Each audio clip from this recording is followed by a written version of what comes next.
Hare Krishna, Prabhujis and Matajis, Tanda Pranam. We'll start with reciting the Chaurashtakam. So last month, of course, was Adhik Mas, Purushottam Mas, and hopefully all of us have, taken the opportunity to recite these verses.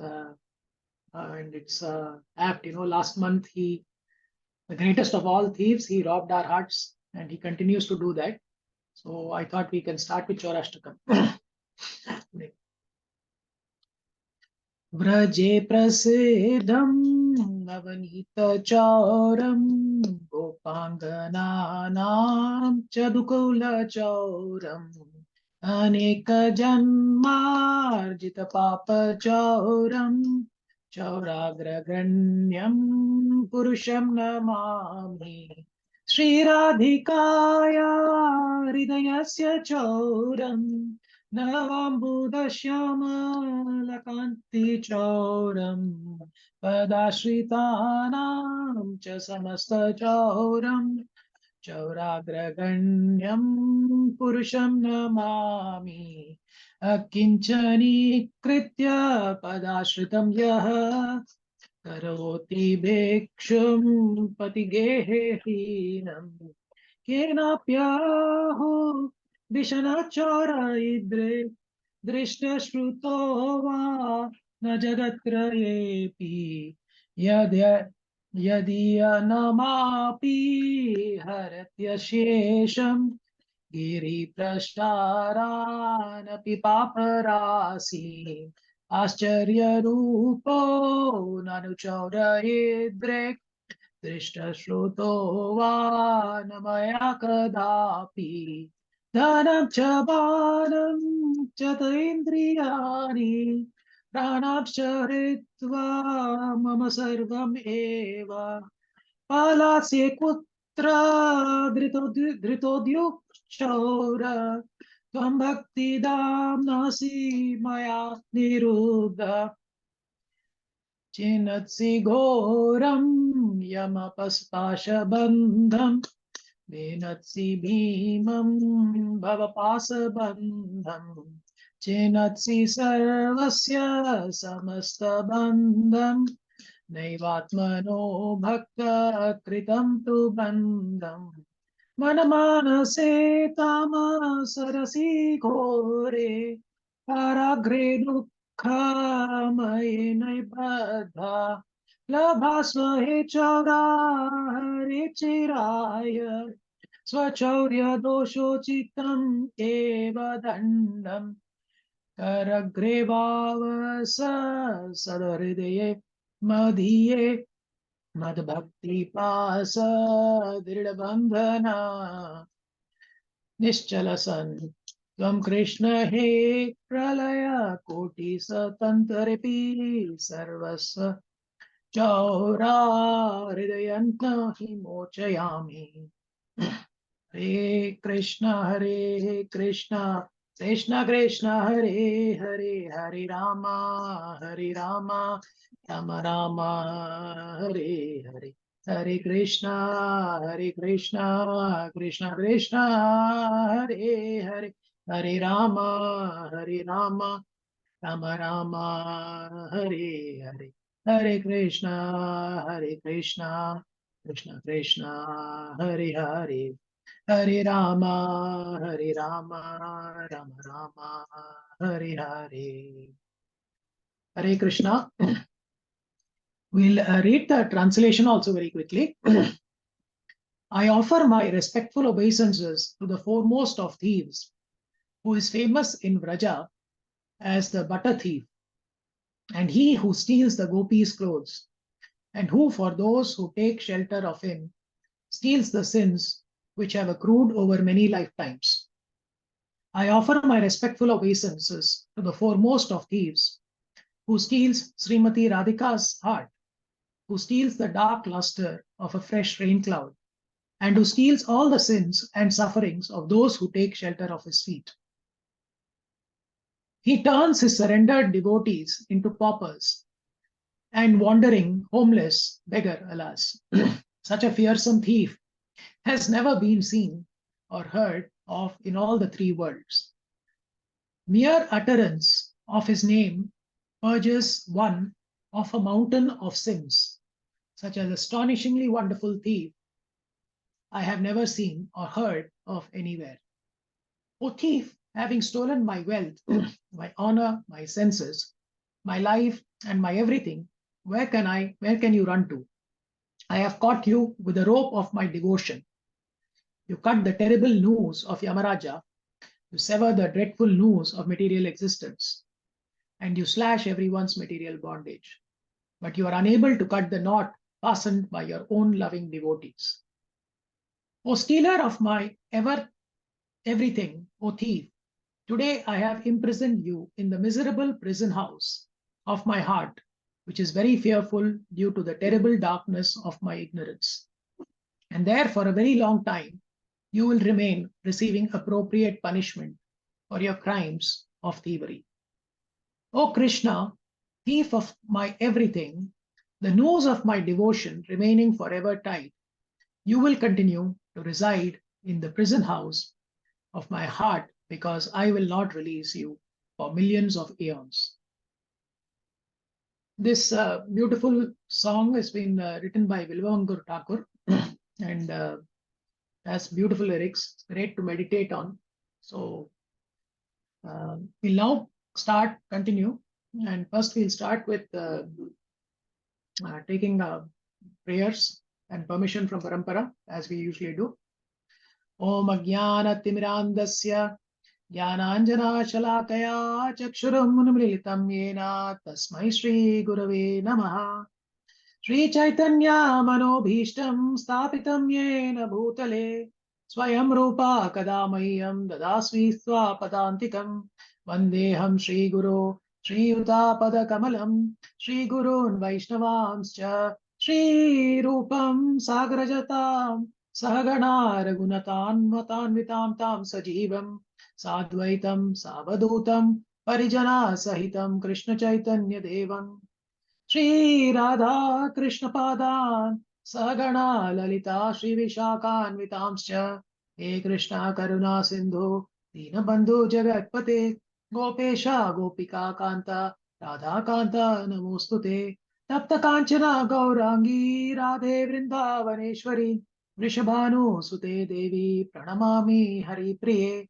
Vancha Kalpatarubhyascha Kripa Sindhubhya eva cha Patitanam Pavanebhyo Vaishnavebhyo Namo Namaha Jai Shri Krishna Chaitanya Prabhu Nityananda Shri Advaita Gadadhara Shri Vasadi Gaura Bhakta Vrinda Hare Krishna Krishna Krishna Hare Hare Hare Rama Rama Rama Hare Hare.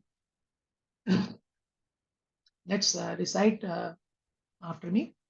Om Namo Bhagavate Vasudevaya. Om Namo Bhagavate Vasudevaya.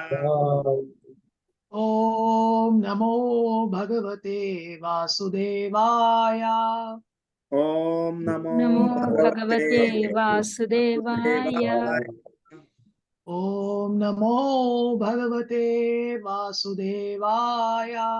Om Namo Bhagavate Vasudevaya. Narayanam Namaskritya Naram Chaiva Narottamam Devim Saraswatim Vyasam Tato Jayam Udirayet Nashtaprayeshu Bhadreshu Nityam Bhagavata Sevaya Bhagavatya Uttama Shloke Bhaktir Bhavati Naishtiki Krishnaya Vasudevaya Devaki Nandanaya Cha Nandagopa Kumaraya Govindaya Namo Namaha Nama Pankajanabhaya Nama Pankajamaline Nama Pankajanetraya Namaste Pankajangrahe Namo Mahavadanyaya Krishna Prema Pradayate Krishnaya Krishna Chaitanya Namne Gauritvishe Namaha Namo Brahmanya Devaya Guru Brahmanadhitaya Cha Jagaddhitaya Krishnaya Govindaya Namo Namaha Namo Om Vishnupadaya Krishna Preshtaya Bhutale Srimate Bhakti Vedanta Swamin Iti Namine Namaste Saraswate Deve Gauravani Pracharine Nirvishesha Shunyavadi Paschatya Deshatarine Jai Shri Krishna Chaitanya Prabhu Nityananda Shri Advaita Gadadhara, Shri Vasadi Gaura Bhakta Vrinda, Hare Krishna, Krishna Krishna, Hare Hare, Hare Rama, Rama Rama, Hare Hare, Hare Krishna, Krishna Krishna, Hare Hare, Hare Rama, Rama Rama, Hare Hare, Hare Krishna, Krishna Krishna, Hare Hare, Hare Rama, Rama Rama, Hare Hare. Mukam karoti vachalam pangum langayate giram yat kripatamahamam vande Shri Gurum Deenataranam Paramananda Madhavam Shri Chaitanya Ishwaram Om Avitro Paviva Yasmaret Pundari Kamsham Sabhaya Shri Vishnu Shri Vishnu Shri Vishnu. Hare Krishna to all the devotees who have come today for this Srimad Bhagavatam class. I offer my humble obeisances to all of you. I would like to first of all start by thanking Sri Lilananda Prabhu and all the senior devotees for giving me this opportunity to be immersed in Krishna consciousness for the next 75 minutes or so. I say that because I think this is the only time of the day wherein you are completely focused on Krishna and the subjects involving Krishna. And I think it's a wonderful way when you preach, you're completely tuned. You're paying attention to what you're reading, you're remembering the Lord, you're meditating, and you really get into the zone. So I'm very, very fortunate to have gotten this opportunity. Today I will be speaking on chapter 10 from the 4th canto, Dhruva Maharaj's fight with the Yakshas, continuing off from where Sri Gopal Prabhu left off in the last lecture, which was Dhruva Maharaj returning home. This chapter is a short chapter. It has 30 verses and it does not have lengthy purports. So I thought it will be best to just read directly from the Veda base itself, and we can also go through some of the purports and we can have a discussion. Some of those verses actually have quite a significant importance and significance for all of us. But first I will start by actually giving a quick recap of where we are in this journey right now. So last week we did see the topic on Dhruva Maharaj returning home. And so Dhruva Maharaj, of course, had a divine vision. And this was after intense penance that he did. And he is blessed with a direct vision of the Supreme Personality of Godhead, Lord Vishnu. And when he does see the Supreme Personality of Godhead, he becomes overwhelmed with emotion. And he offers his obeisances and becomes absorbed in the love for the Lord. We have seen how when Vishnu touches Dhruva Maharaj with the conch shell, then he's completely spiritualized. So he comes in with actually he goes and he does this material, the penance with a material motive, but then he comes back completely spiritually evolved. And that's a very, very actually important point for all of us also. As we will see in the first verse today, we'll reflect a bit more on the first verse of the 10th chapter on that spiritual realization. There's no right time for spiritual realization and self-realization. It can happen at any moment. We then see that Lord gives assurance to Dhruva Maharaj. He assures him that his desires will be fulfilled. He says, you had all the desires, will all be fulfilled. He says, and Dhruva Maharaj aspires for a kingdom greater than his ancestors. And the Lord says that he will attain that. And he also tells that after his earthly reign of 30,000 plus years, 36,000 years, if I get it right, he will reside in the pole star. It's a unique celestial abode. So that's the kind of assurance that comes from the Lord. And after that, Dhruva Maharaj returns to the kingdom. And there, of course, his father, King Uttanapada, who's a Rajarishi, is waiting for him. And the entire city celebrates his arrival. And the streets are beautifully decorated. All the citizens are joyously welcoming him. It's a kind of a very, very royal welcoming back for Dhruva Maharaj, who now actually he's a spiritually realized soul. And King Uttanapada showers his affection on his son. It's a long separation for the father from the son. And the father, of course, loves the son so much. The moment he sees Dhruva, he rushes towards him and embraces him with deep affection. And in that scene, the father-son, the bond between the father and son is extremely poignantly depicted in that scene. Then, of course, we see that Dhruva's achievements are now recognized.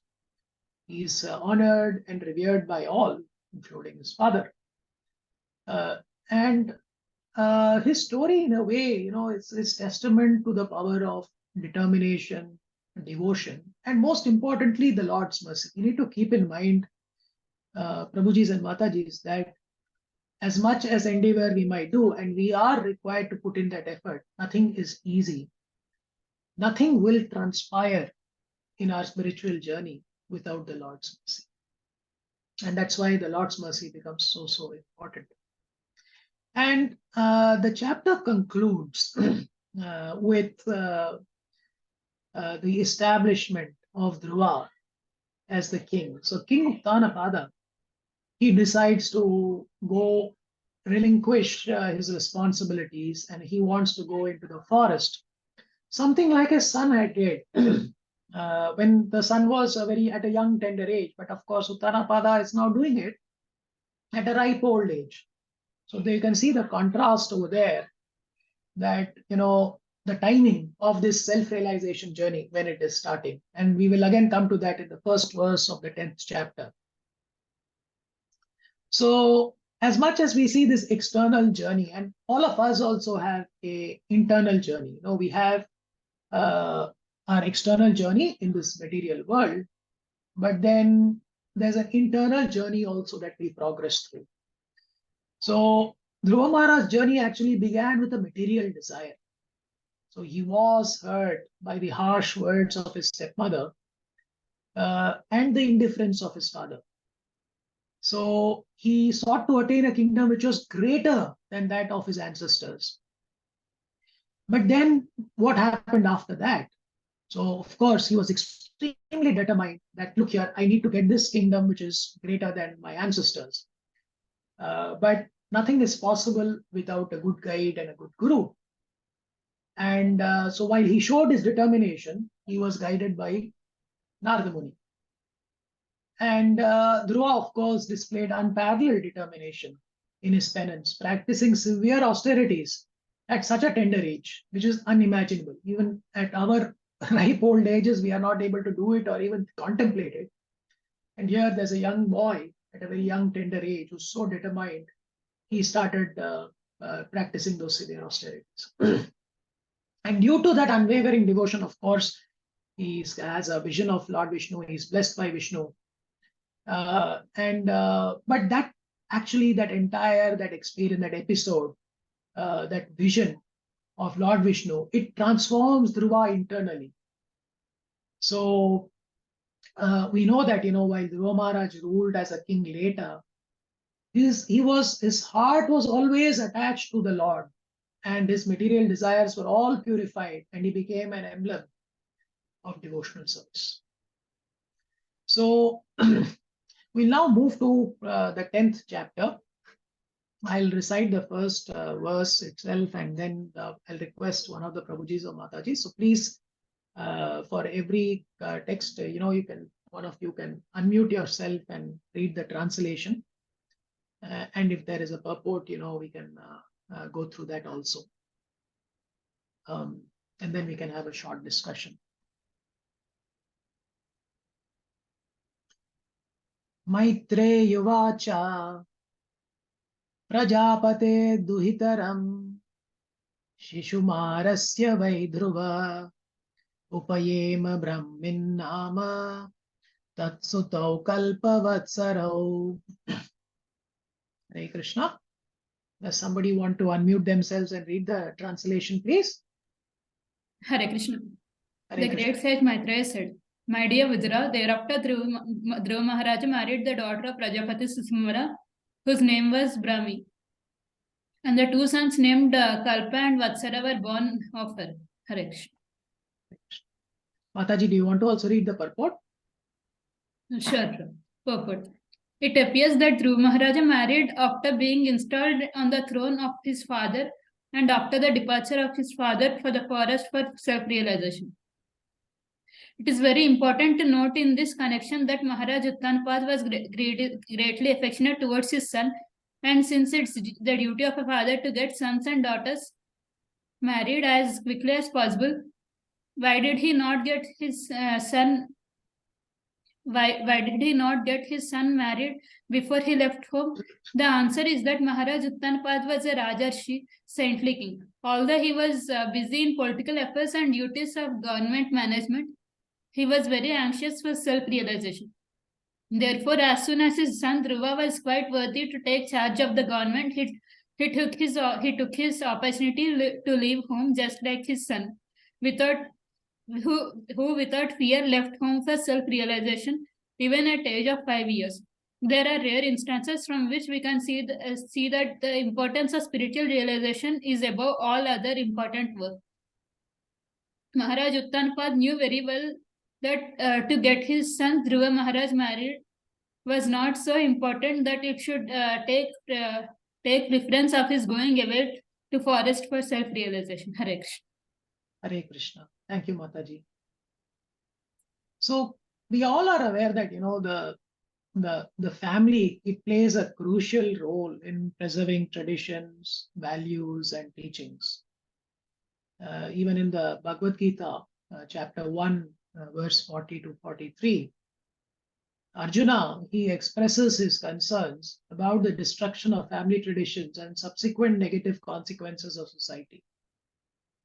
And that's where the role of a father becomes extremely important. That, the father needs to ensure that, and both the parents, it's not just the father's responsibility, but the father does act as a pillar in our households. And to ensure that the children are able to stand on their feet, and not let go, right? So obviously, the marriage of the children is a big event.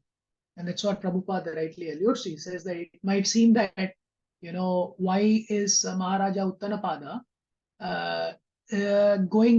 taking kind of, relinquishing all responsibilities, and he's going into the forest. Why is he doing that? And that too even before his son is married.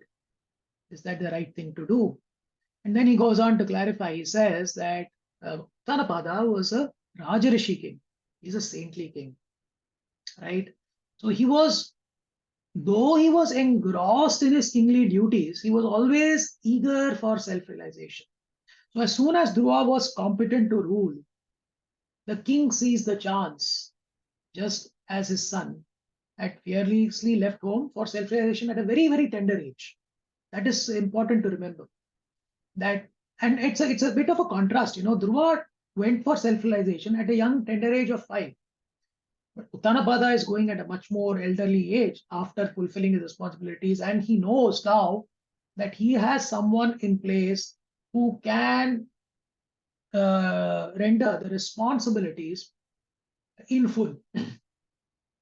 So this actually also highlights the significance of spiritual realization over worldly duties. That spiritual realization is much more important. Uttanapada, of course, knew that marrying of Dhruva wasn't as crucial as his own spiritual journey.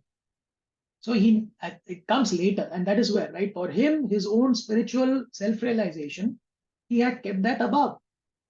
And he knew that marriage would be taken care of because his son had already achieved a high degree of realization. So he knew it was unsafe. So I think one of the important things for us that, we should not be abandoning things and running away till such time,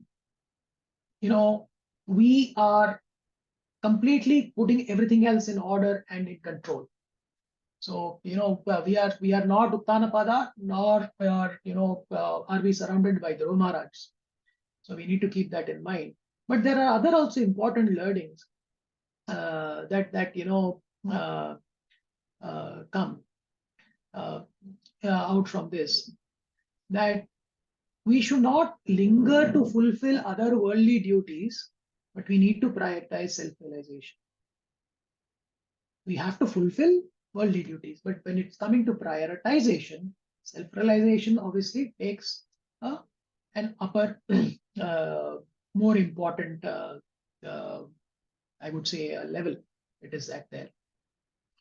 And I think the other thing, I was listening to this another lecture today, which is around, in our life generally, when we are following the Vedic path of fruitive activities, we are stuck in a cycle. A cycle of karma. Then when you do karma, you do karma or vikarma, you get punya or papa, and then you are caught in a vicious cycle. So you'll keep going round and round. And at some point of time, you need to get out of that cycle. That is the breaking free for self-realization. But what is that right point of time? Do we do it at the tender age of 5, like Dhruva Maharaj, or do we wait till Uttanapada's age, ripe old age, wherein everything is settled, and then do it? Well, there is no right or wrong time. Because getting out of a circle, it's like, it's like a tangent, so, and all it needs is a slight nudge. Just like, now we are hearing about the Chandrayaan mission, the frugal innovation from India's side, wherein, they had the satellite go around India, and at a very low cost, they used the gravitational force of the Earth to actually slingshot that satellite into the moon orbit. So it was just a slight booster or something they call it, the slight nudge that is given to the satellite itself. So its trajectory moves a little bit. So once it's actually at the first step, it's moving in a closed circle around the Earth, and with a slight nudge, it moves into a different tangent, and then it starts orbiting in an ellipse. And then that ellipse, through various nudges, it keeps getting bigger and bigger. And finally, it gets caught in the gravitational force of the moon, and then it starts orbiting the moon. And that is all that is needed from our side also, is that small nudge that is needed. It can start with just chanting Hare Krishna, Krishna Krishna, Hare Hare, Hare Ram, Ram Ram, Hare once, to get that slight nudge, which gets us actually a bit out of that orbit of this material world that we are in. And we need many more nudges like that, till such time we are captured by the gravitational force of the spiritual realm. And then that is the time when we'll start becoming more increased, and maybe at one point of time, eventually, we become fully God conscious. So the Bhagavatam itself provides numerous examples of, such instances. We have Prahlad Maharaj and Dhruva Maharaj at a very young age. They decide, they want to take that path of self-realization. And then you have Uttanapada, who's a Rajarshi. He is moving at a much more senior age. So there's no right time. So every time is the right time. And every time is the right time for us to give that small nudge. Because I think what we need has to have confidence that Krishna will provide us the solution. And he says, Sarva Dharmam Parityajyasya Mamekam Sharanam Vraja. He says that one should abandon all forms of dharma and surrender to him. That is important. That surrender. That we should be willing to say that, look here, I have full confidence that Krishna will take care. And while there are consequences of neglecting our worldly duties, Krishna is assuring us that he will take care of all those sinful reactions. He will bear all those consequences for the sake of his devotee, because he wants his devotee to come back to Godhead. So in conclusion, the path of Krishna consciousness, it's a beautiful journey. It's a transcendental journey that goes beyond this worldly duties and responsibilities that we have. So devotees who embark on this path, like all of you today, and I notice that every week we have around close to 10 to 20 devotees, joining in on the morning class on Sunday. even though our satsang group is much more larger. But everybody is at a different phase of that spiritual journey. And there will come a time when hopefully we will have, in these calls, we'll have more than 100, 200 people also participating, because then, they would have had enough nudges by then. And hopefully that spiritual power will capture them. The only thing that is needed from the devotees, of course, is they need to remain steadfast in their devotion and have full faith. As we'll see in the next few verses, it's a very interesting chapter, though it's a short chapter. Initially, when I read the chapter, I thought that there are not many purports. It's a very simple story flow. But then the beauty of Bhagavatam is that there is always something there. There are messages there for all of us to internalize.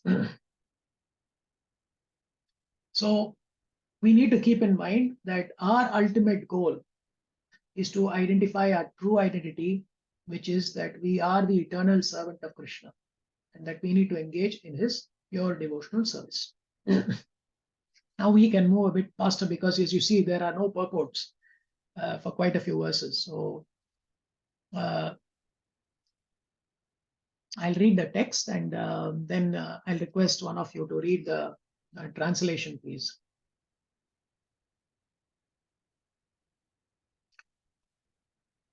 Ilayam api bharyayam vayo putriam mahabala putram utkala namanam yoshid ratnam ajijatnat.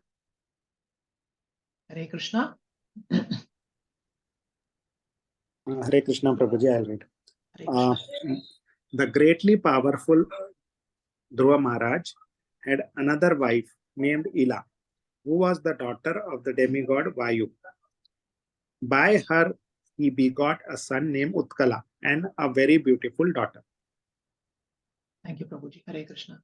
So, little bit more about the lineage and the family of Dhruva is being mentioned here in text 2. We'll move to text 3.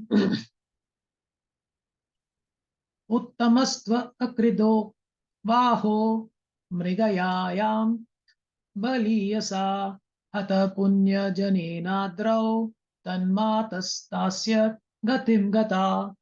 Hare Krishna. Dhruva Maharaj's younger brother, Uttama, who was still unmarried, once went on hunting excursion and was killed by a powerful Yaksha in Himalayan mountains. Along with him, his mother Surichi also followed the path of her son. She too died. Hare Krishna. Hare Krishna. So we see that, there's an event now that is happening that will actually form the basis for what happens later on in this chapter. That Dhruva Maharaj's younger brother, Uttama, who was still unmarried at that point of time, he goes out for a hunting expedition and is killed by the Yakshas in the Himalayas. And then Surichi follows him into the forest, and then, she also dies. I think in a forest fire. That's what Gauranga Prabhu says. So one thing that comes out from this is very important. In this material world, life is temporary and death is a reality everyone must face. That is for this material body. Every material body will die. Recently I was in Australia for a business trip, and I had some free time. So I went to this place called the Barracks. It's the place where, so they had prisoners coming in from Europe, convicts from England, who were brought to Australia. And otherwise Australians are not the Caucasian whites actually. Australians, they have the Aboriginal people out there who have more brown skin. Those are the native Australians. So the people that came in were the convicts. So these people who came in from England were convicts who had committed crimes. And I was reading one of the verdicts of the judges. And it was very interesting that the death penalty verdict said that, hanged till the body is dead. It didn't say hanged till this person is dead. It said hanged till this body is dead. And to me, it was quite striking that, across cultures also, it seems that, they have this view of the soul which doesn't die, especially when a death penalty sentence is being given out. So any kind of material manifestation does come to an end. We have learnt about that in the Bhagavatam, and we have been reading about that. But here also we are seeing that Uttama, he dies, and as the material body dies, and that's a reality we all must face. Even in Bhagavad Gita, in the second chapter, 27th verse, it said, Jatasya hi dhruvo mrityur dhruvam janma mritasya cha. For one who has taken his birth, death is certain, and for one who is dead, birth is certain. That is what Lord Krishna says. So it's a reality, and we all need to prepare for that reality that is someday going to come to us also. We are going to come face to face with it. And that's why we are all coming together in these satsangs and having these classes, so that we are well prepared for that final exam when we come to face it. We'll move to the next verse. So this shifts a bit of gears. Now we see how Dhruva Maharaj reacts. So basically, from verse 4 to 6, we see it's a prelude to the battle that Dhruva is going to have with the Yakshas. But we also get a view of Dhruva's determination in these verses from text 4 to text 6. Dhruvo Bhratre Vadham Shrutva Opamarshya Shucharpitaha Jaitram Syandanam Asthaya Gata Punya Janalayam. Hare Krishna. Can someone read the translation and the purport, please?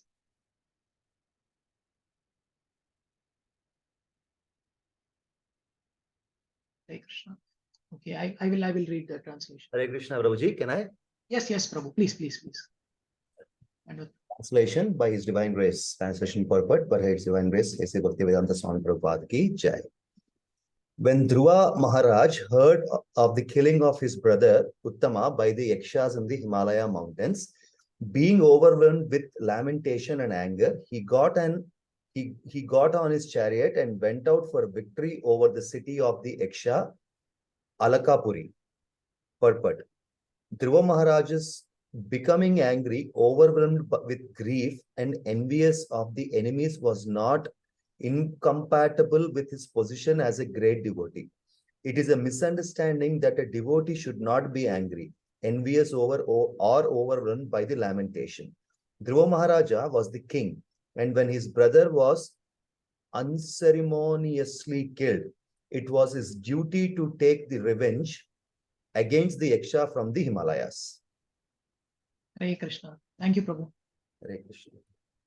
So, Prabhupada in his purport is kind of dealing with this concept of dharma and the righteousness of anger in it.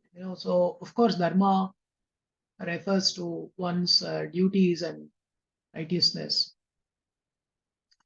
But Lord Krishna in the Bhagavad Gita, in 2.31, he says, Dharmyadhi yudhat shreyo anyat kshatriyasya na vidyate, which is, considering your specific duty as a Kshatriya, you should know that there is no better engagement for you than fighting on religious principles.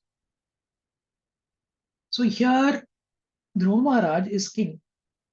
And so it's a dual responsibility. So one is, of course, it's a personal responsibility that his brother has been harmed.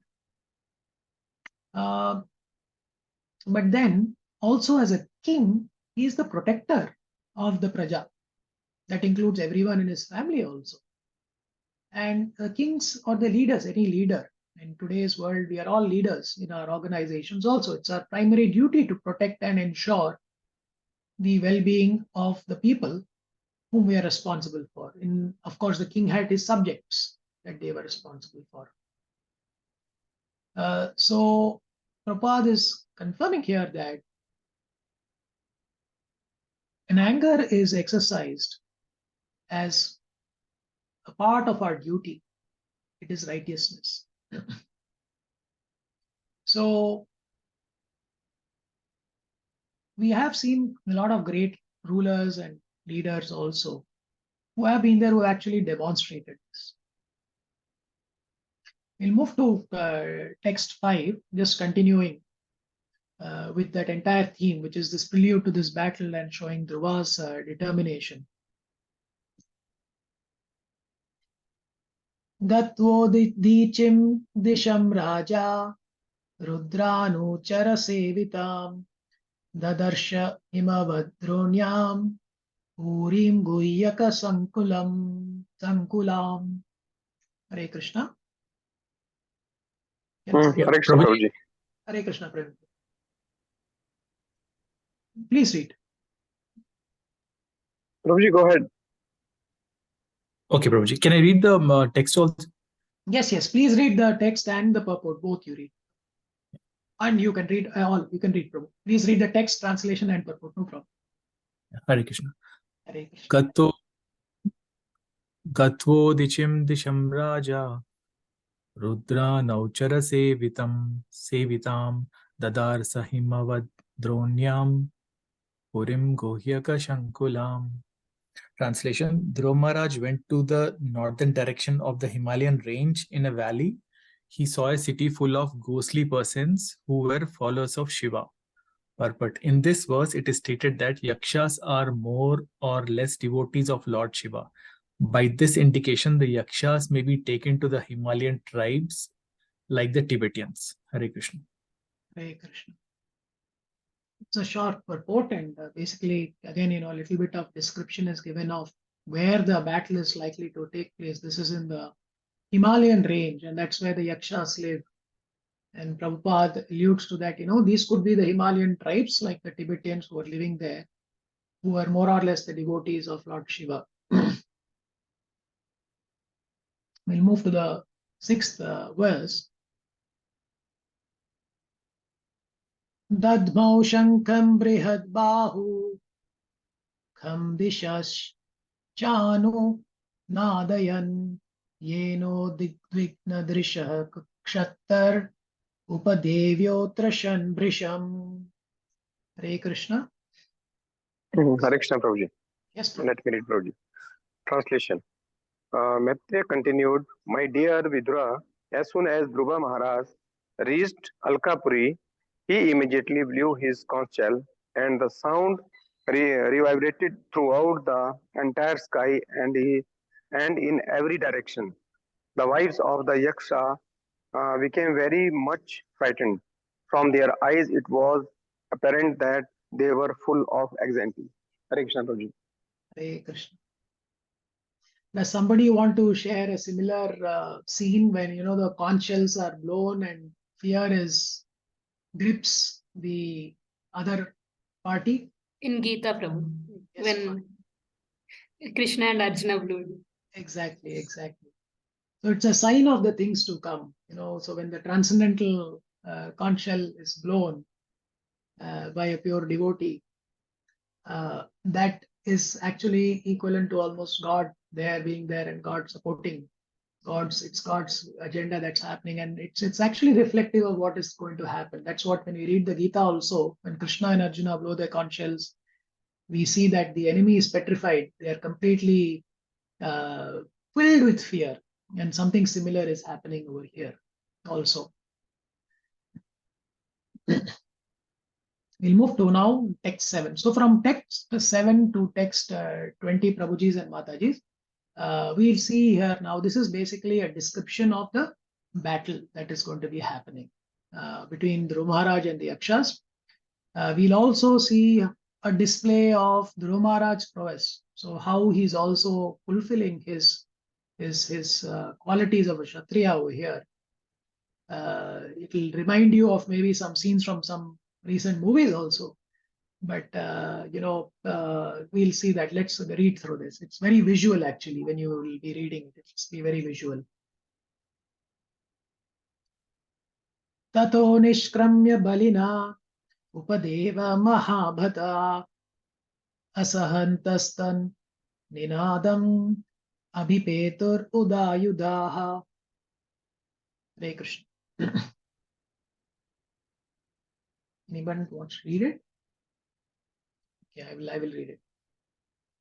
O hero Vidura, The greatly powerful heroes of the Yakshas, unable to tolerate the resounding vibration of the conch shell of Dhruva Maharaj, came forth from their city with weapons and attacked Dhruva. So that's the reaction that we are seeing now from the enemies, from the Yakshas. Satan apatato vira ugradhanva maharata ekaikam yugapat sarvan ahan banaistribhistribhi. Dhruva Translation. Maharaj, who was a great charioteer and certainly a great bowman also, immediately began to kill them by simultaneously discharging arrows 3 at a time. Hare Krishna. It's a bit of, it looks like Bahubali, they decided to take the scene from here, where we see the person shooting 3 arrows. But then now we see what happens in terms of the reaction of the enemies. So the Yakshas on the other side, they see this happening, that Dhruva Maharaj is firing arrows. So how do they react? Okay. Te vai lalata lagnaistain ishubhi sarva eva hi matva nirastam atmanam ashamsan karma tasya tat. Hare Krishna.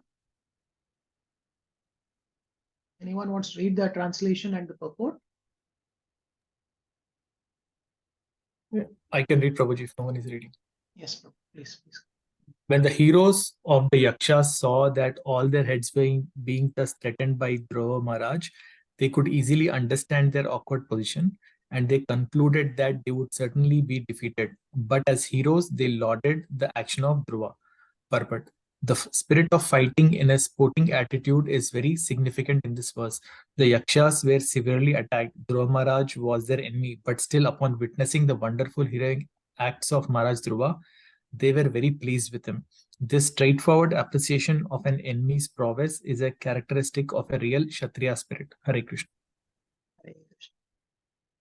Do we see this spirit in the Kali Yuga? Do we see this? Especially, if the enemy is displaying valor or righteousness, and do we see any kind of that kind of a reaction happening? I don't see it. And I think that's a sign of the times we live in. But the signs when Dhruva Maharaj was there on this earth was very different, evidently. And we see that even though the enemies were being attacked severely, they were seeing these acts of Dhruva Maharaj as heroic. And they were appreciating him, of his prowess, of his characteristics of Kshatriya. And also we are seeing that, even for a pure devotee like Dhruva, walking on that path of righteousness is not easy. There will be challenges. We'll cover that a bit more once we finish these 7 to 20 verses. We'll go into a little bit of a discussion just to discuss that and maybe discuss a few other examples.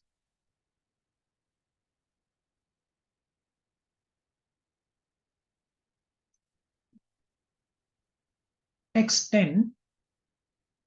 Tepi chamum amrishyantah padasparsham ivoraga sharair avidhyan yugapad dvigunam prachikirshavah. Hare Krishna. Hare Just Krishna, like Prabhuji. serpents. Yeah, go ahead, Prabhu. Go ahead, Prabhuji. I'll read the next. I already read, Prabhuji. Yeah, you can read. Okay. Translation. Just like serpents who cannot tolerate being trampled upon by anyone's feet, the Yakshas being intolerant of the wonderful prowess of the Dhruva Maharaj, threw twice as many arrows, 6 from each of their soldiers, and thus they very violently exhibited their prowess.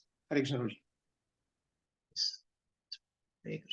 So now we see that just in the previous verse we saw the enemies, the Yakshas, were appreciating Dhruva. They knew that they are going to lose. But now in the next verse, we also see that, they are also doing their duty, which is to fight. And they retaliate. And how do they retaliate? Now they are firing 6 arrows from each of the soldiers. So you're seeing on one side, you see Dhruva Maharaj firing 3 arrows. And on the other side, enemies are sending through 6 arrows from each soldier. So just imagine from each soldier 6 arrows coming, what kind of scene it would be. And now we'll see what that visualize this in the next 2 verses, what that could have been actually for the Maharaj who was seeing so many arrows coming. And it was not just arrows. So we'll see what all was coming his way. Tatah parigha nistrimashai prasashula parashvadhai Shaktyarishti Bhushundi Bhish Chitravajai Sharairapi Abhyavarshan Prakupita Saratham Sahasarathim Icchantastat Pratikartum Ayutanam Trayodasha. Hare Krishna. The Yaksha soldiers were 130,000 strong, all greatly angry and all desiring to defeat the wonderful activities of Dhruva Maharaj. With full strength, they showered upon Maharaj Dhruva, along with his chariot and charioteer, various types of feathered arrows, parighas, iron bulgions, nistrimsas, swords, prasashulas, tridents, parasvadas, lances, shaktis, pikes, rishtis, spears, and busundi weapons. Hare Krishna. Hare Krishna. So just visualize this scene, the kind of what is coming towards Dhruva Maharaj. And here on one side, the king is walking the right path of duty, and the pure devotee of the Lord, and he's doing something which is the right cause. He's faced with challenges. What kind of obstacles are coming his way? So shower, it's completely, just visualize yourself, just looking out into the window, look out into the sky, and what you see is a mountain, like it's coming like incessant rainfall. It's a whole mountain falling off you, but this is not mountain of rain or snow. It's actually what is coming down. It's a shower of sharp weapons, arrows, bludgeons, swords, tridents, lances, pikes, spears, and Bhushundi weapons. I don't know what is Bhushundi weapons, but it definitely means something very, very serious is coming your way. So in the next verse, we see, that Dhruva Maharaj is completely covered, and we'll read that. Auttanupadai satada shastra varshena bhurina na eva drishya tachanna asarena yathagiri. Hare Krishna. Hare Krishna, Prabhuji. Yes, Prabhu. If no one is reading, I will read, Prabhuji. Yes, Prabhu. Please. Translation. Dhruva Maharaj was completely covered by an incensed showers of weapons, just as a mountain is covered by incensed rainfall. Purport. Srila Prabhupada ki jai. Srila Vishwanath Chakravarti Thakura points out in his connection that although Dhruva Maharaj was covered by the incensed arrows of enemy, thus this does not mean that he stumbled in the battle. The example of a mountain peaks being covered by incensed rains is just suitable for when a mountain is covered by incensed rain. All dirty things are washed from the body of the mountain. Similarly, the incensed showers of arrows from the enemy gave Dhruva Maharaj new vigor to defeat them. In other words, whatever incompetency he might have had was washed away. Hare Krishna. Hare Krishna. It's a beautiful verse and a beautiful purport. And also, it gives us, in this Kali Yuga, when we are trying to become, better versions of ourselves, on how we should see challenges and obstacles that come our way, especially when we have already embarked on this journey of Krishna consciousness, on the journey of spirituality. But yet we do see still challenges coming our way. We need to see all these challenges as the mercy of Krishna. And here rightly we are saying that Srila Vishwanath Chakravarti Thakur is pointing out that in this connection, it's like, this is like rain washing off the mountain of all the dirty things that are getting washed away. And in other words, whatever incompetency he might have had was washed away. Similarly, in our lives, we will come with many challenges we'll be facing. How we see these challenges, how we approach these challenges with a positive mindset, and seeing that this is purification that is happening for us, and it is helping us improve and become better people, better spiritual people, and it will help us and it's washing away our incompetencies that we have. So a very, very important takeaway on this in this verse, again for us, very nice, important verse. Text 14. Hahakarastadaivasit siddhanam divi pashyatam hatoyam manava suryo magna punya janarnave. Hare Krishna. I can read, Prabhuji, if no one is reading. Yes, Prabhu, please. Hahakarastadaivasit siddhanam divi pashyatam hatoyam manava suryo magna punya janarnave. All the siddhas from the higher planetary systems were observing the fight from the sky, and when they saw that Dhruva Maharaj had been covered by the incessant arrows of the enemy, they roared tumultuously. The grandson of Manu, Dhruva, is now lost. They cried that Dhruva Maharaj was just like the sun, and that now he had set within the ocean of the Yakshas. Purport. In this verse, the word Manava is very significant. Generally, this word is used to mean human being. Dhruva Maharaj is also described here as Manava. Not only is Dhruva Maharaj a descendant of Manu, but all human society descends from Manu. According to the Vedic civilization, Manu is the lawgiver. Even today, Hindus in India follow the laws given by Manu. Therefore, everyone in human society is a Manava or descendant from Manu. But Dhruva Maharaj is a distinguished Manava because he is a great devotee. The denizens of the planet Siddhaloka, where the residents can fly in the sky without airplanes, were anxiously over Dhruva Maharaj's welfare in the battlefield. Srila Rupa Goswami says, therefore, that not only is a devotee well protected by the Supreme Lord, but all the demigods and even ordinary men are anxious for his security and safety. The comparison given here, that Dhruva Maharaj appeared to merge in the ocean of Yakshas, is also significant. When the sun sets on the horizon, it appears that the sun drowns in the ocean, but factually the sun has no difficulty. Similarly, although Dhruva Maharaj appeared to drown in the ocean of Yakshas, he had no difficulty. As the sun rises again in due course at the end of night, so Dhruva Maharaj, although he might have been in difficulty, because after all it was a fight, and in any fighting activities there are reverses, that did not mean that he was defeated. Hare Krishna. Hare Krishna, Hare Bol. Again, we see in this verse how the suspense is built, wherein, the denizens of Siddhaloka are saying that the grandson of Manu, Dhruva, is now lost.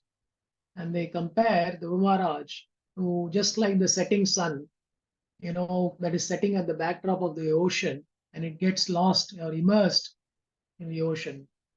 But then Srila Rupa Goswami is wonderfully analyzing this, and he's saying that a devotee is always protected by the Supreme Lord. So no matter how severe that challenge will be, the hand of the Supreme Lord is always over the devotee.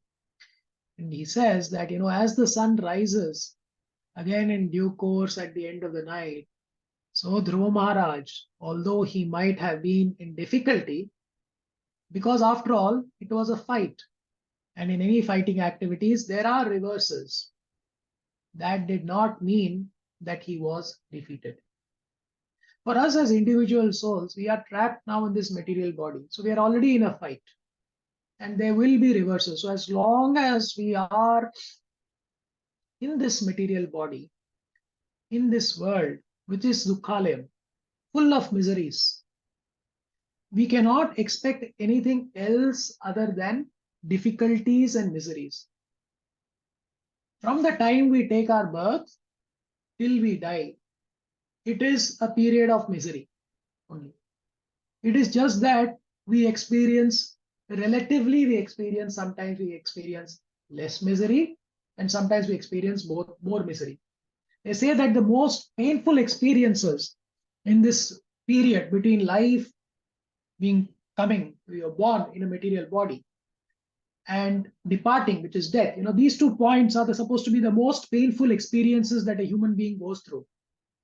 And between these 2 points, we experience this relativity, which is we call happiness or we call misery. But actually, everything is misery only in this material world. The only route or the only available option for us to get out of this cycle of birth and death is to hold on to the Lord's lotus feet, or to hold on to the lotus feet of a devotee or a pure devotee, who can then help us to transcend this ocean of nescience and get out of this material world eventually. So, and the other point that we need to keep in mind is that as long as the blessings of the Lord are there with us, now misery or no reversals can overcome us. Eventually, the soul will rise and will come out and will be victorious. With a little bit of effort from our side, by those small nudges, and we will be able to do that much faster.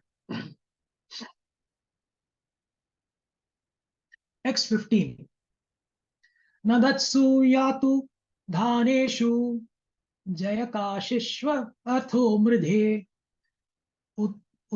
udatishtad rathastasya niharad iva bhaskara. Hare Krishna.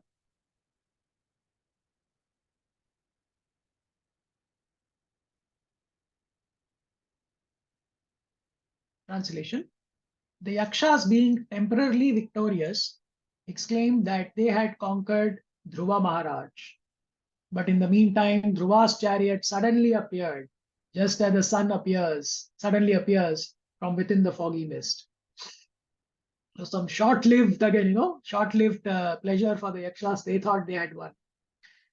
Here, Dhruva Maharaj is compared to the sun and the great assembly of the Yakshas to foggy mist. Fog is insignificant in comparison with the sun, although the sun is sometimes seen to be covered by fog. In fact, the sun cannot be covered by anything. Our eyes may be covered by a cloud, but the sun is never covered. By this comparison to the sun, the greatness of Dhruva Maharaj in all circumstances is affirmed. Let's continue reading. Text 16. Dhanurvish Furjayan Divyam Dvishatam Khedam Udvahan Astraugham Vyadhamad Maner Ghananikam Ivanila. Translation. Dhruva Maharaj's bow and arrows twanged and hissed, causing lamentation in the hearts of his enemies. He began to shoot incessant arrows, shattering all their different weapons, just as the blasting wind scatters the assembled clouds in the sky. Now we are seeing how the Dhruva Maharaj is now retaliating against the enemies. It's very visual. Text 17. Tasyate chapa nirmukta bhitva varmani rakshasam kayan avivishus tigma girin ashanayo yatha. Hare Krishna, Prabhuji. I'll read. Please read. The sharp arrows released from the bow of Dhruva Maharaj pierced the shields and bodies of the enemy, like the thunderbolts released by the king of the heaven, which dismantle the bodies of the mountains. Hare Krishna. There's also a message for people who are taking action against devotees. What kind of reactions will happen. It's very visual and so powerful. Dhruva Maharaj's his prowess as a Kshatriya is completely displayed over here in terms of what kind of determination he's having to fight 130,000 yakshas. Text 18 and 19. Bhalai sanchidyamananam shirobhish charu kundalai urubhir hematalabhair dorbhir valaya valgubhi harakeyura mukutair ushni shaish cha mahadhanai astritas ta rana bhuvo rejur Veera Manohara. Hare Krishna.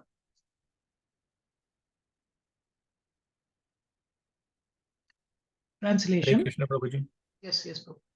The great sage Maitreya continued, "My dear Vidura, the heads of those who were cut to pieces by the arrows of Dhruva Maharaj were decorated very beautifully with earrings and turbans. The legs of their bodies were as beautiful as golden palm trees. Their arms were decorated with golden bracelets and armlets, and on their heads they wear very valuable helmets bedecked with gold. All these ornaments lying on the battlefield were very attractive and could bewilder the mind of a hero. Purport: it appears that in those days, soldiers used to go to the battlefield highly decorated with golden ornaments and with helmets and turbans. And when they were dead, the booty was taken away by the enemy party. Their falling dead in the battle with their many golden ornamental dresses was certainly a lucrative opportunity for the heroes on the battlefield." Hare Krishna. Hare Krishna.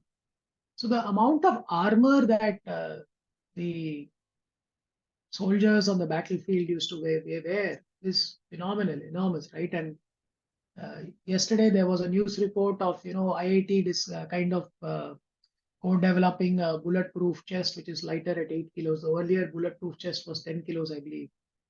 And the soldiers, I believe, they find it quite difficult because it reduces their efficiency. When you're wearing this, carrying something 8 kilos of weight on you, you find it extremely difficult to move around. Just imagine the amount of weight that the soldiers at that point of time they were carrying. And to give you if you want to get a bit of a feel of what it was, in the recent past also, you can go to the Salarjung Museum and there you have these old armors of the warriors that are there, which is full of iron, extremely heavy. So it gives you a bit of it. But here it's very different. They were full of gold. They're talking, right? If the legs of the bodies were as beautiful as golden palm trees, means the whole leg was covered with gold. Arms were completely decorated with bracelets, armlets. And the helmets were of gold also. So that's the kind of jewelry with which the soldiers were coming onto the battlefield.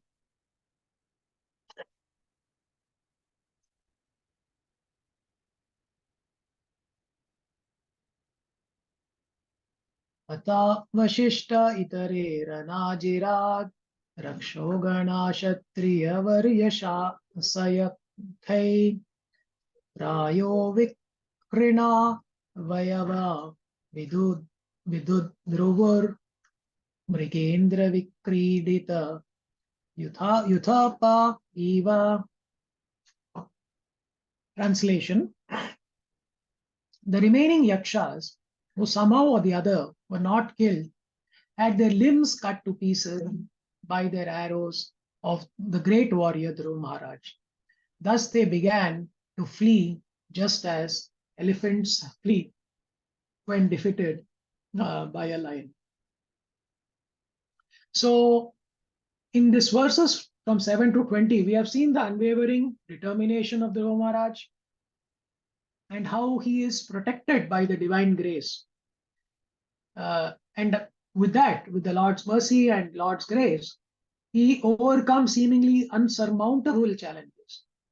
In the Srimad Bhagavatam, there are other references also, and there are some very popular references there. I'm sure all of you will be aware of, but maybe I'll ask you, anybody wants to share any other situation wherein a devotee's unwavering devotion and determination in the face of such unsurmountable torture or adversities is still protected by the Lord?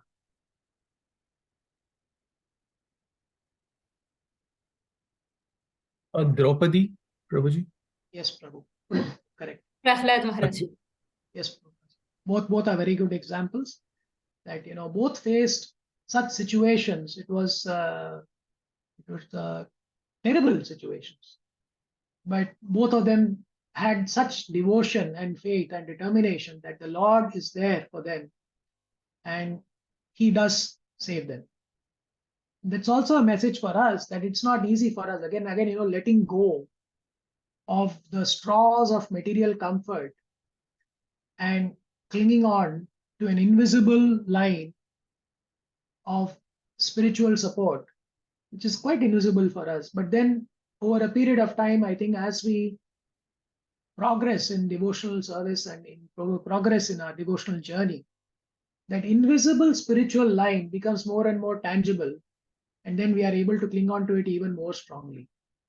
It becomes more and more stronger and visible to us. And that is Krishna revealing himself to us gradually as we progress in the spiritual journey. Because Krishna will choose when to reveal himself to us, how to reveal himself to us, and how much to reveal himself to us. We'll now move a little bit fast from verse 21 to the end, and then we can conclude. Text 21 to 28, what we will see is the Yakshas now, the battle is not over. So what they do, they release mystic illusions, and there's a fresh challenges coming up. So if you thought that this was the only challenge that Dhruva Maharaj was going to face, it's not the case. More challenges come. And it's also a message for us is that the challenges we see today, we might think that, hey, why is this happening? Outside, there are other people are facing bigger challenges. In the future, we might face also bigger challenges. We need to keep this in mind that as long as we are in this illusory world of Maya, we will be facing these challenges, and we need to have the resolve. Maya is testing the devotee's resolve. As we will see now from text 21 to 28, Maya will come and will now start testing Dhruva Maharaj's resolve and his strength of faith. Apashyamanasa tada tayinam mahamridhe kanchana mana votama purim didrikshan apinavi shadvisham namayinam veda chikitshitam jana. Hare Krishna. Can somebody read the translation? Hare Krishna, Prabhuji. Hare Krishna. Dhruva Maharaj, the best of human beings, observed that in that great battlefield, not one of the opposing soldiers was left standing with proper weapons. He then desired to see the city of Alkapuri, but he thought to himself, no one knows the plan of the mystic Yakshas. Hare Krishna, Prabhuji. Hare Krishna. Text 22. Iti bruvamschitra rathasva sarathim yatha paresham pratiyoga shankita shushrava shabdam jaladheri veritam nabhasvato dikshu rajonva drishyata. Hare Krishna. Hare Krishna. In the meantime, while Dhruva Maharaja was doubtful of his mystic enemies, was talking to with his charioteer, they had heard a tremendous sound as if the whole ocean were there, and they found from the sky a great dust storm was covering over them from all directions. Hare Krishna. Hare Krishna. Looks like the scene from Mummy or Mummy Returns was copied from here again. Because again, such visual scenes of the battle and mystical, illusionary effects being created by the yakshas with their illusory powers that they have got, and clearly seeing how Maya is working here and is testing the Maharaj. Text 23. Shanenachaditam vyoma dhananikeena sarvata visfurattadita diksho trasayat stana yituna. Hare Krishna. Translation. Within a moment, the whole sky was overcast with dense clouds, and severe thundering was heard. There was glittering electric lightning and severe rainfall. Text 24. Vavrishu rudhiraughasrik Uyavin mutra medasha Nipetur gaganadasya Kabandhanyagrato agrato naga. Translation. My dear faultless Vidura, in that rainfall there was blood, mucus, pus, stool, urine, and marrow falling heavily before Dhruva Maharaj. And there were trunks of bodies falling from the sky. Look at how all this Maya, this mystic illusion, is trying its very best to dissuade Dhruva Maharaj. Text 25.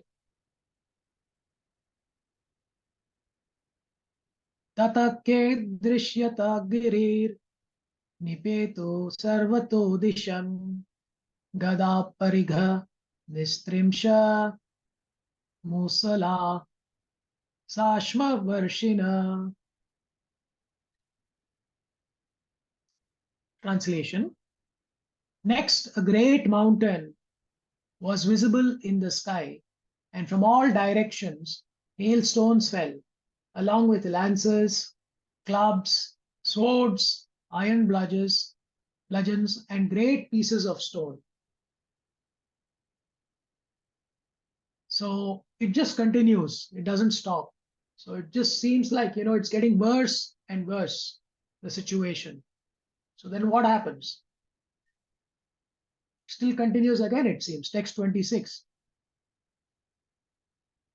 Ahayo shani nihish vasa vamantognim rushakshibi abhyadhavan gaja matta simbha vyagras cha yuthasha.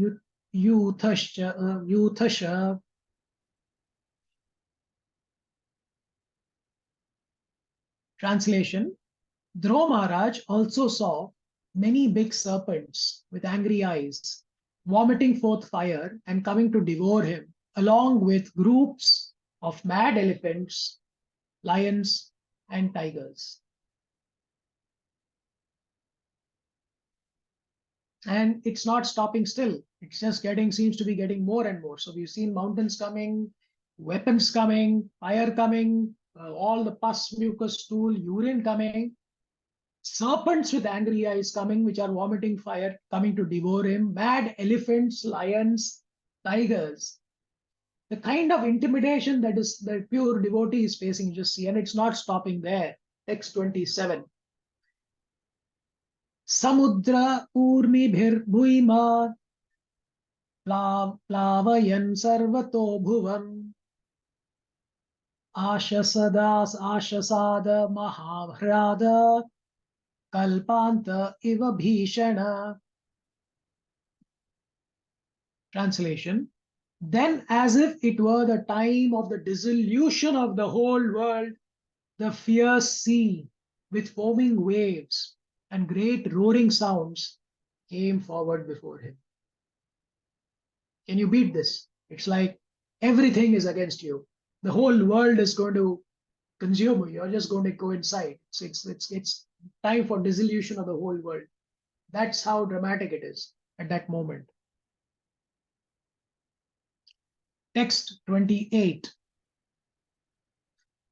Evam vidhanyanekekini trasa nanya amanasvidam sasrijus gataya asurya maya yasuraha. Hare Krishna, does someone want to read the translation? Hare Krishna, Roji. Hare Krishna. Translation: The demon yakshas are by nature very heinous, and by their demonic power of illusion, they can create many strange phenomena or to frighten one who is less intelligent. Hare Krishna, Roji. Hare Krishna. Dhruva Maharaj is not a less intelligent person. So, while it's also true that on the other side, the demonic will create all the illusions that may be necessary to frighten us. Text 29. Dhruve prayuktam asurais tamayam atidus tataram nishamyatasya munayah shamsan samagata. Hare Krishna. Hare Krishna, Roji. Translation: When the great sages heard that Dhruv Maharaj was overpowered by the illusory mystic tricks of the demons, they immediately assembled to offer him auspicious encouragement. Hare Krishna, Roji. Hare Krishna. So before we go to the last verse of the chapter, what we saw was how these mystic illusions created by the yakshas and how they were trying to create challenges for Dhruva Maharaj and to dissuade him and demotivate him and then finally surrender to Maya. So that's how powerful illusion or Maya is. And it really tests a devotee and the devotee's resolve to stay on this path. It's not an easy path to stay on because Maya is there at every corner trying to test us. And the only way that, we can keep Maya away is if we hold on to the lotus feet of the Lord and his devotees. If we keep chanting the holy name of the Lord, that's the only way. Does someone remember Bhagavad Gita 7.14? You want to recite that if you remember it? Devi Hesha Gunamayi Mama Maya Duratyaye Mamaya Prapadyante Maya Metam Tarantite. Krishna, Hari Bol Mataji. Yes, thank you very much. So Krishna says that this divine energy of mind consisting of the three modes of material nature is very difficult to overcome. But those who have surrendered unto me only can cross beyond it, and they can do so easily. They'll cross beyond this easily and they can come to me. Now, this is exactly what we are saying here. In this Dukkalayam that we are born in, it's an extremely difficult obstacle for us to overcome because we, by choice, have gotten into this. But the good part is that we have access to these great contributions by Srila Prabhupada, that we know what is happening in this Dukkalayam. We are conscious about it. And we are extremely lucky to have birth as a human being in one amongst those 8.4 million species that are there. Because the rest of the species will not be able to appreciate or understand what Srila Prabhupada is saying. Only as a human being, we are empowered and we have the intelligence to comprehend this, to understand this, and to come to that conclusion that surrender to the Supreme Personality of Godhead is the only way out of this Dukkalayam. Because otherwise, you will continue to be trapped in that divine energy of the Lord for a very good and valid reason, because we wanted it in the three modes of material nature, and we'll never be able to overcome it. And all we'll be engaged in is those four things of ahara, nitra, maya, and maithunam. This is what we will be doing. So this life that you have, value it, because it is extremely precious for us to cross this ocean that we are now stuck in. For if you leave this chance, then when that next chance is going to come, we don't know. This is our chance. Consider it the only chance and make the most of it.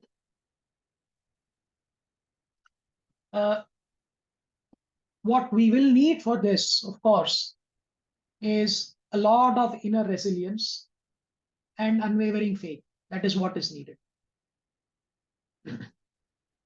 We'll now move to the final chapter. We're almost on time, so we'll move to the final verse. Sorry, not the chapter, the final verse before we can close. It's an extremely, extremely important verse in terms of who comes to our rescue when we are in trouble. Munaya uchuhu autanapada bhagavam stavasar sharana sharana gandhva gadhanva devakshinotvakva natarti haro vipakshan yannamadeyam abhidaya nishamya cha dhat lokonjasa tarati dustaram angamrityum. Hare Krishna. Can one of the devotees please read this translation and the purport slowly, please? Hare Krishna Prabhuji, can I read please? Can I do, Prabhu? Hare Krishna. Yes. Praveen Prabhu, please go ahead. Okay, Prabhuji, thank you. Translation. All the sages said, Dear Dhruva, O son of King Uttanpada, may the Supreme Personality of Godhead, known as Saranga Dhanva, who relieves the distress of his devotees, kill all your threatening enemies. The holy name of the Lord is as powerful as the Lord himself. Therefore, simply by chanting and hearing the holy name of the Lord, many men can be fully protected from the fierce death without difficulty. Thus, a devotee is saved. Hare Krishna Prabhu. Prabhu, can you read the purport, please? Also? I think Giriraj Prabhu wants to read. So maybe Giriraj Prabhu. Hare Krishna. Dandavat Pranam. Long time Prabhu. Dandavat Pranam, Hari Bol, Prabhu. All glories to Srila Prabhupada Guru Maharaj. All glories to assembled devotees. Thank you for the opportunity, Prabhuji. Prabhu, please read. Yes. The great rishis approached Dhruva Maharaja at a time when his mind was very perplexed due to the magical feats exhibited by the yakshas. A devotee is always protected by the Supreme Personality of Godhead. By his inspiration only, the sages came to encourage Dhruva Maharaja and assure him that there was no danger because he was a soul fully surrendered to the Supreme Lord. By the grace of the Lord, if a devotee at the time of death can simply chant his holy name, Hare Krishna, Krishna Krishna, Hare Hare, Hare Rama, Rama Rama, Hare Hare. Simply by chanting this Mahamantra, he immediately surpasses the great ocean of material sky and enters the spiritual sky. He never has to come back for repetition of birth and death. Simply by chanting the holy name of the Lord, one can surpass the ocean of death. So, Dhruva Maharaja was certainly able to surpass the illusory magical feats of the yakshas, which for the time being disturbed his mind. Thus end the Bhaktivedanta purports of the fourth canto, the 10th chapter of the Srimad Bhagavatam, entitled Dhruva Maharaja's Fight with the Yakshas. Thank you for the opportunity for reading. Thank you. Thank you, Prabhu. The association. There are two important points, Prabhujis and Matajis, in this purport. Can somebody highlight those two important points that Prabhupada is calling out?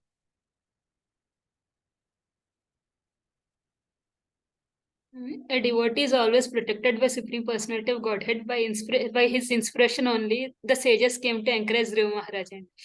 One of the points. Hare Krishna. Anybody else also wants to share their reflections on this particular verse?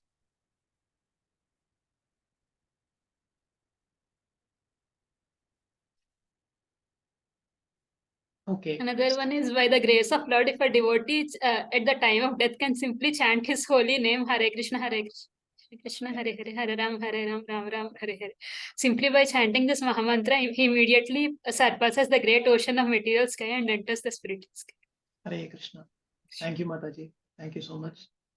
Yes, so the mercy of the Lord is, we cannot dispute that. Nothing can work for us without the mercy of the Lord.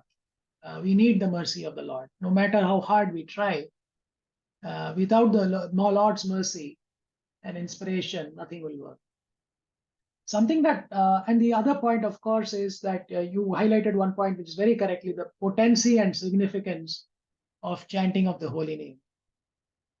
But when I was reading this, I think one of the points that struck me was the importance of satsanga in our journey, in the devotee's journey. Dhruva Maharaj being a pure devotee, the great rishis, they came to him, to his rescue, or came to help him, to guide him at that point of time, because at that point of time, his mind was very perplexed due to those magical feats exhibited by the yakshas. Yes, it's only that happens only with the inspiration of the Supreme Personality of Godhead. But the role of the association here cannot be underemphasized. It's extremely important that we are with a like-minded company, like-minded individuals who can offer us the guidance, support, and strength in these trying times, especially in this material world that we are trapped in. Because Prabhujis and Matajis, please be aware that this journey that we have from the start point, born till we die, is not going to be an easy one, because Maya is around us at every corner, at every nook and corner it is there, trying to impose new challenges on us. And that is where being in the company of like-minded spiritual individuals, like our Gachibowli Satsang, is extremely important. We are all extremely fortunate and blessed to have been accepted in this satsang by Lilananda Prabhu, and to have the association of each other, all the senior devotees, everyone out here. And we also have a role. And the other thing that I also took away in this thing was that the God's inspiration, it's by his inspiration, right?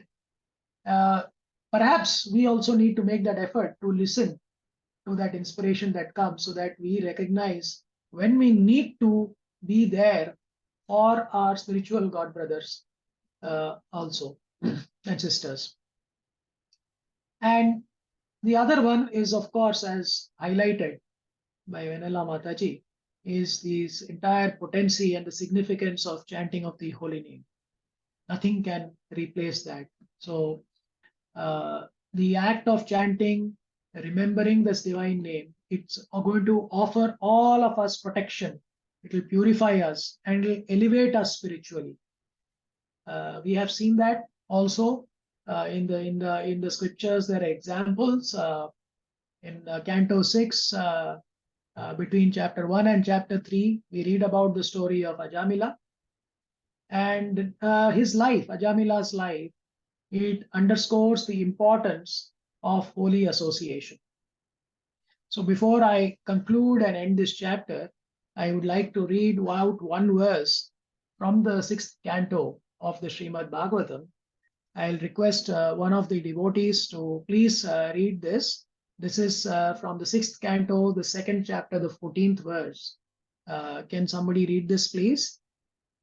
Maybe Sapan Prabhu, you can read it, the verse, the text, as well as the translation.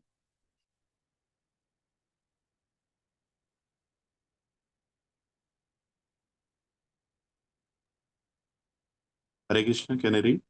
Lilananda Prabhu, Dandavat Pranam. Hare Krishna, Dandavat. Hare Krishna Prabhu. Yes, Prabhu, please read. Sanketyam parihasyam va shobham helanam eva va vaikuntanama grahanam aseshagaharam vidhu. Translation and purport by His Divine Grace, A.C. Bhaktivedanta. Translation only here.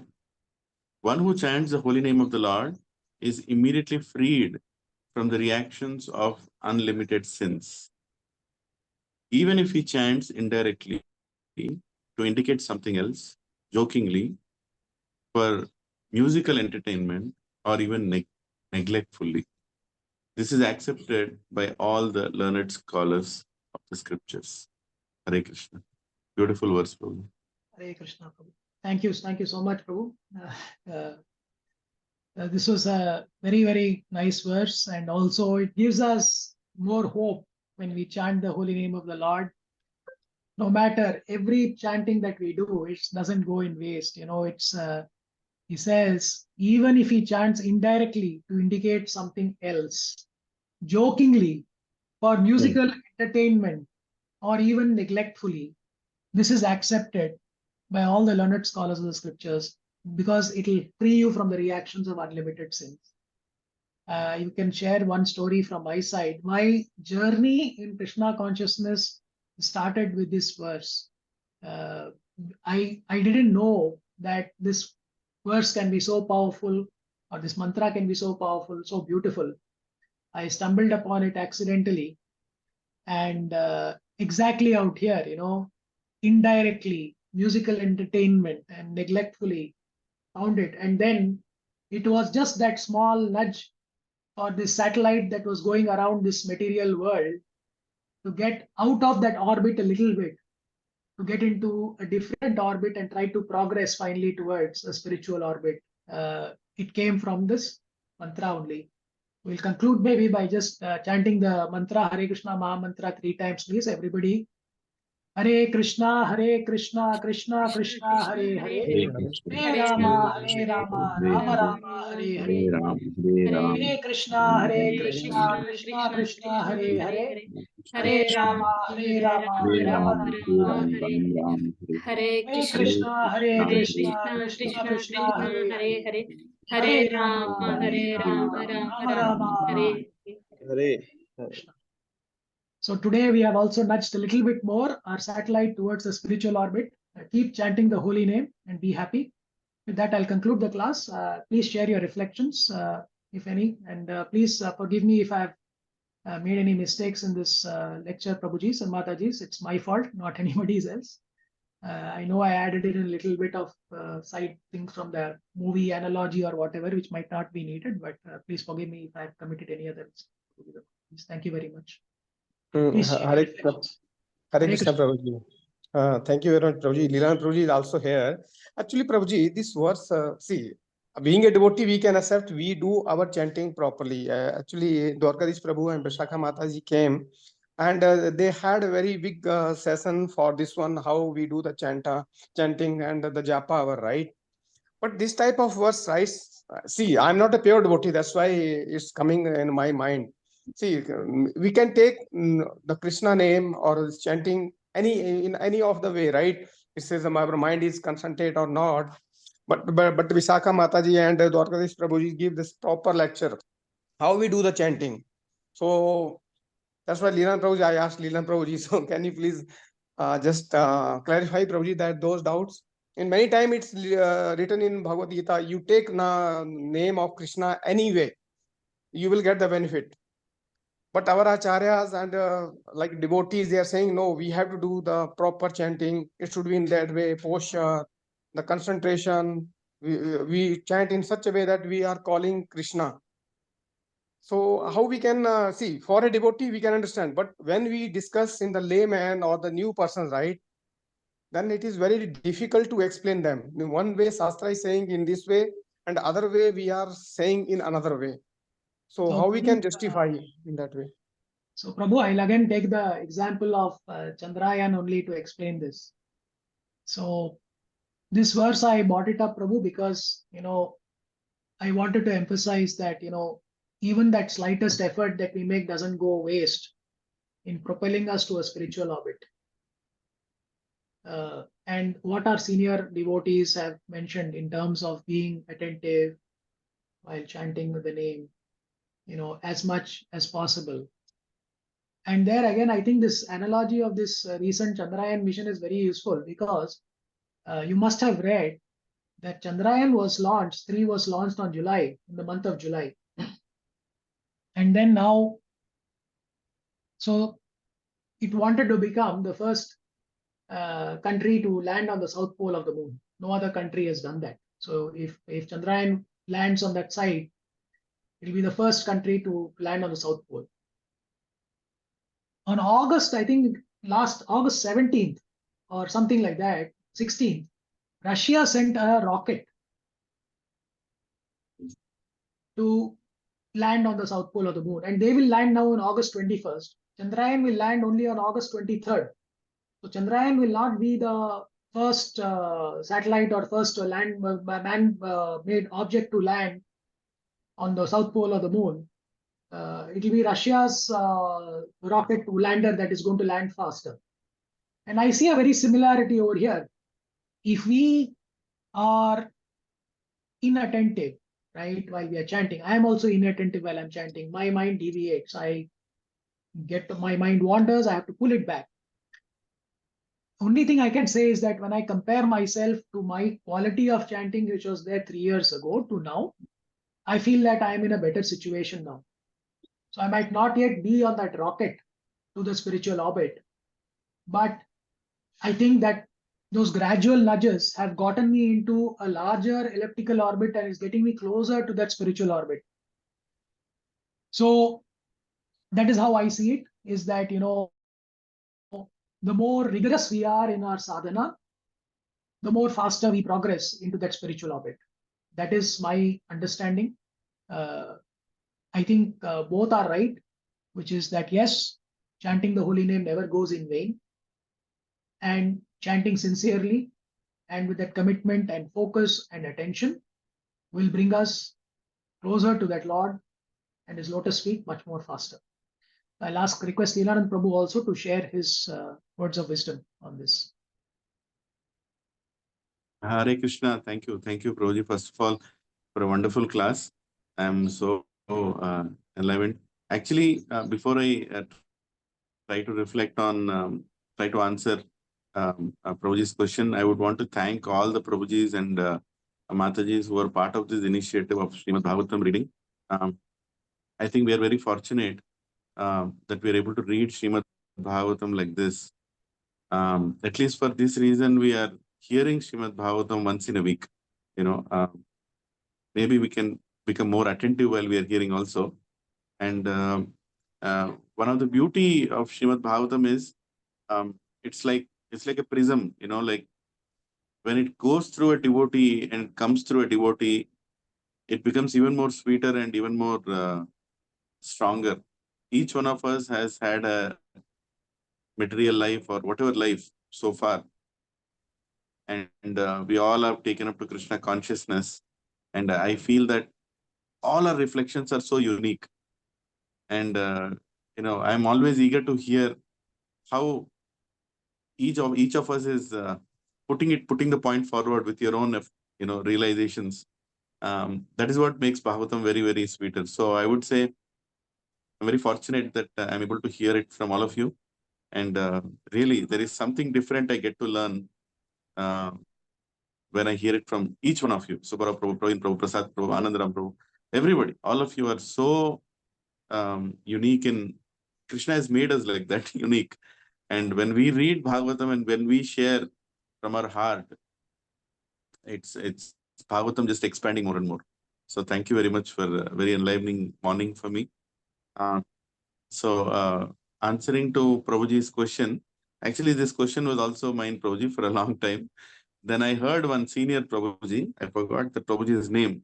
In fact, last week in the center also, while I was giving the class, I was speaking about action and intention, right? So there is an action and intention when we chant, right? So when we chant, the action has to be perfect. The intention has to be perfect. Our action should be that we are chanting properly, attentively, trying to keep our mind in the center. That is our action. Intention is taking mercy of Krishna, requesting Krishna to accept our chanting, and prayerfully asking Krishna to take us back, right? I mean, regretting for our mistakes, whatsoever we know or we don't know. So there is an intention and there is action. when Srimad Bhagavatam glorifies the holy name, it talks about the intention of the Supreme Lord.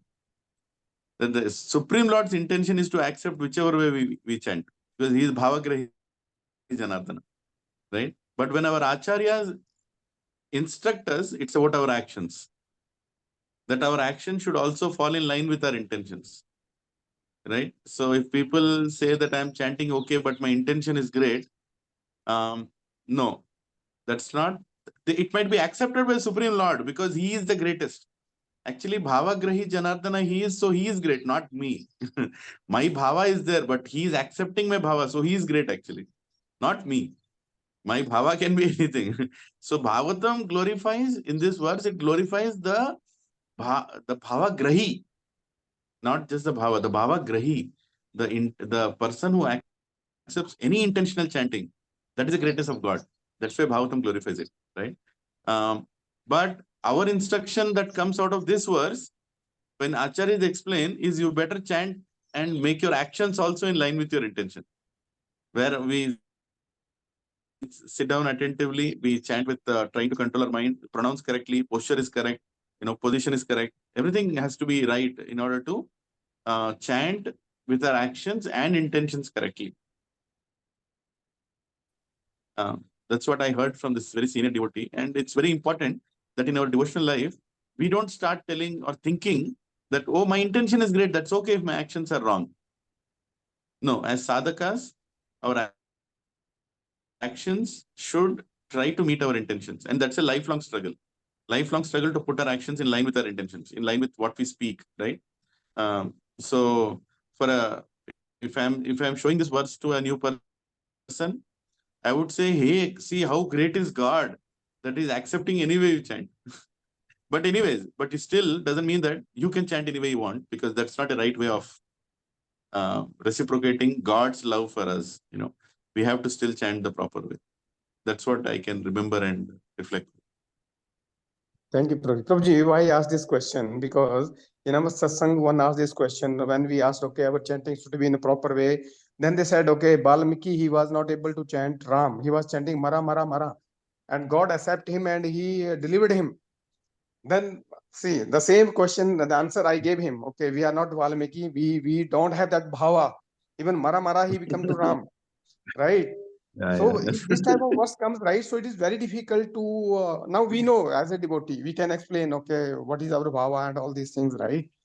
But being a new person, right, then they'll say, okay, no, don't say me. I will chant whatever I chant.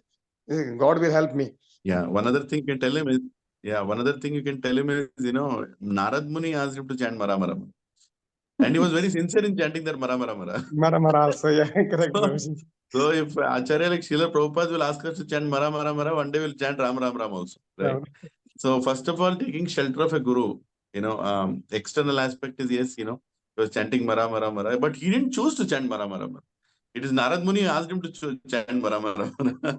Because Narad Muni knew, Guru knows how to tame a disciple to go towards God.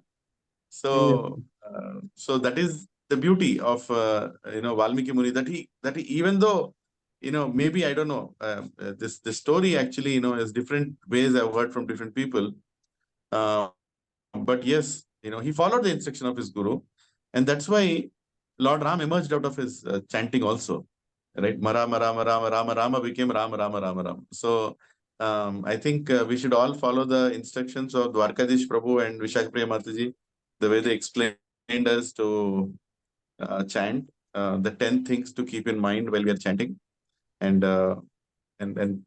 do our best. But yes, new people will ask this question. I don't see anything wrong in that, because I have asked similar questions many times, and thankfully we've got the answers. Maybe we can ask His Grace Chaitanya Charan Prabhu to take a nice class explaining about this verse and how we should reflect on it. I'm so fortunate that Prabhuji sometimes is messaging one-on-one, and he told in the recent one that you tell me when and I'll give a class. Like that he told. I said, why God, Prabhu, we are so fortunate that you are even thinking about us and giving us that liberty to request you for an online class. Maybe sometime we can ask. This is a very good question, and actually we need to logically answer to others also. And internally, we also need to get convinced that why and how to apply this verse in our life. And thank you, Anandram Prabhu, for sharing your favorite or chosen verse. And we got to speak about it. Haribol, Haribol, Haribol. Yeah, so आज family is booking है Haribol. बहुत लोग whoever is coming to Yatra, Kartika, today is a family booking, huh? I mean, go ahead and book if you have still not booked. Prabhuji, sir, Lilananda. Yes. Prabhuji, Shri Giraj Prabhu ki jai, Dandapram Prabhuji. Are we booking any specific hotel, Prabhu? What is the idea? Anywhere you find, Prabhuji, wherever you find, just go ahead and, because we are all going to be around 1.5 kilometer vicinity. So Yeah. and it's very difficult to choose within a same hotel. Yeah, that's true. Yeah, and more importantly, even to meet each other during that time is going to be so difficult. Forget about staying nearby. So let's go ahead and book it. And by the way, I was speaking to one Prabhuji who is dealing with the registrations.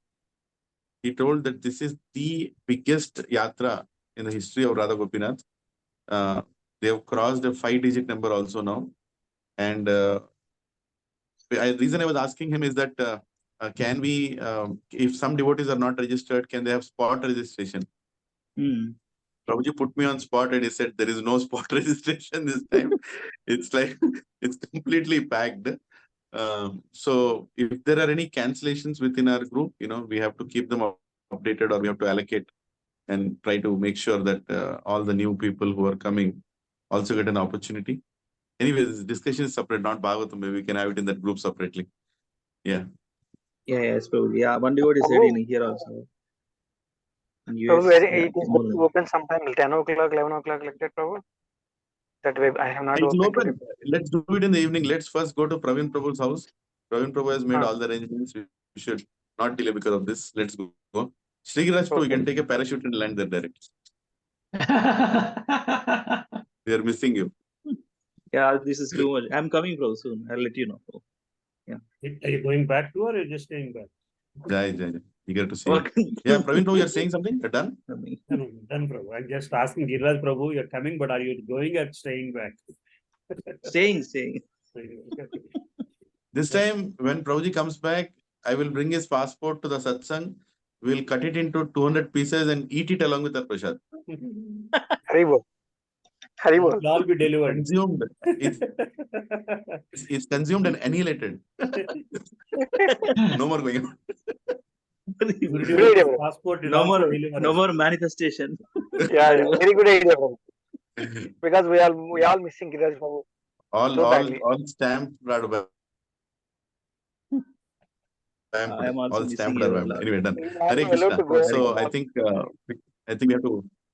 Yes. Okay. Thank you so much. Thank you. I think we all have to leave. Thank you. Anandram Prabhu, Dandapram. Thank you, Prabhu. My Dandapram to Charanya Mataji and Smriti. Hare Krishna. Hare Krishna, Prabhu. Dandapram, Anandram Prabhu. Thank you very much for one wonderful class, as usual. Prabhuji. Hare Krishna. Anandram Mataji. Hare Krishna, Mataji. Vancha kalpatarubhyascha, pasam viveva cha patithanam. Pranam.